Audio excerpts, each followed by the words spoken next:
আমি আব্দুল আলী মারিফ, ছাত্র শিবির সমর্থিত অদম্য জবিয়ন ঐক্য প্যানেল থেকে জিএস পদপ্রার্থী, ব্যালট নাম্বার 5। যে প্রশ্ন করেছেন যদি নির্বাচিত না হয় তাহলে কাজ করবে কিনা, আসলে ছাত্র শিবিরের ইতিহাস ঐতিহ্য হচ্ছে তারা শিক্ষার্থীদের কল্যাণে অতীত ইতিহাসেও কাজ করেছে, ভবিষ্যতেও কাজ করবে ইনশাল্লাহ। আমরা বলেছি যদি আমরা নির্বাচিত হই আমরা দ্বিগুণ গতিতে কাজ করব, যদি আমরা নির্বাচিত না হয় তাহলে ছাত্র শিবিরের ব্যানারে বিগত সময় আমরা যেভাবে কাজ করেছি ঠিক সেইভাবে শিক্ষার্থীদের পাশে থেকে কাজ করার চেষ্টা করবো ইনশাল্লাহ।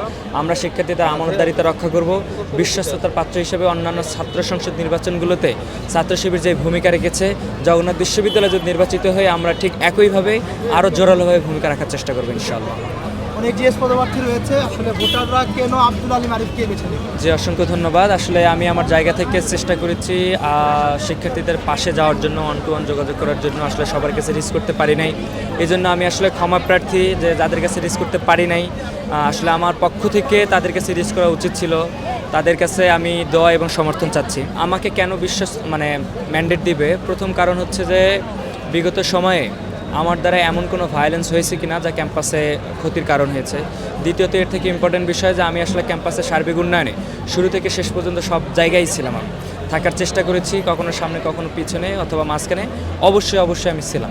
আমি আমার জায়গা থেকে এই বিশ্বস্ততা, এই কমিটমেন্ট রাখছি। ছাত্র শিবির সমর্থিত অদম্য জবিয়ন ঐক্য প্যানেল যে ইশতেহার দিয়েছে সেই ইশতেহারের শতভাগ বাস্তবায়নের চেষ্টা করবে। আমরা আমাদের জায়গা থেকে এটা কমিটমেন্ট দিয়েছি যে আমরা একটা পরিচ্ছন্ন এবং নিরাপদ ক্যাম্পাস বিনির্মাণ করতে চাই।